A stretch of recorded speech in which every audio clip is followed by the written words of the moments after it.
घेतली। दरम्यान पुणे आणि पिंपरी चिंचवडमध्ये निर्माण होणाऱ्या पूर परिस्थितीला दोन्ही महापालिका जबाबदार असल्याचा निष्कर्ष राज्य शासनानं नियुक्त केलेल्या तज्ज्ञांच्या समितीनं काढला आहे। मुळा मुठा आणि पवना नदीपात्रातील वाढती अतिक्रमणं रोखण्यात दोन्ही महापालिकांना येत असलेलं अपयश, नदीपात्रात पडणारा राडारोडा आणि नदीच्या पूररेषेच्या आत होणारी अनधिकृत बांधकामं यामुळे धरणातून जरा जास्त प्रमाणात विसर्ग झाला की शहरात पूरसदृश परिस्थिती निर्माण होते असा निष्कर्ष या समितीनं काढला आहे। राज्यात आज पावसाचा जोर काहीसा मंदावला आहे। राज्यातली अनेक धरणं पूर्ण क्षमतेनं तर अनेक धरणं 50%हून अधिक क्षमतेनं भरली आहेत। धरणांमधून नदीपात्रात कमी अधिक प्रमाणात पाण्याचा विसर्ग सुरू आहे। त्यामुळे नद्यांच्या पाणी पातळीत वाढ होत असून नदी किनारी राहणाऱ्या नागरिकांना प्रशासनानं सतर्कतेच्या सूचना दिल्या आहेत।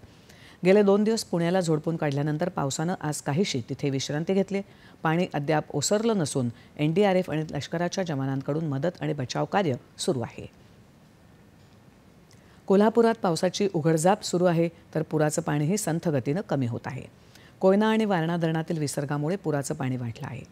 नाशिक जिल्ह्यात त्र्यंबकेश्वर परिसरात मुसळधार पाऊस होत असल्यानं शहराला पाणीपुरवठा करणारं गंगापूर धरण 80% भरलंय।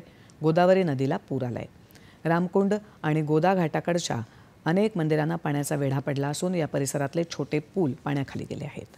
अहमदनगर जिल्ह्यात धरण क्षेत्रात झालेल्या मोठ्या पावसामुळे अनेक नद्यांना पूर आला आहे। राज्यात येत्या 24 तासात कोकण आणि विदर्भाच्या बहुतांश जिल्ह्यांमध्ये जोरदार पावसाची शक्यता हवामान विभागानं वर्तवली आहे। तर याच काळात मध्य महाराष्ट्र आणि मराठवाड्यात तुरळक ठिकाणी हलका ते मध्यम स्वरूपाचा पाऊस पडण्याचा अंदाज देखील हवामान विभागानं वर्तवला आहे। आणि ठळक बातम्या पुन्हा एकदा।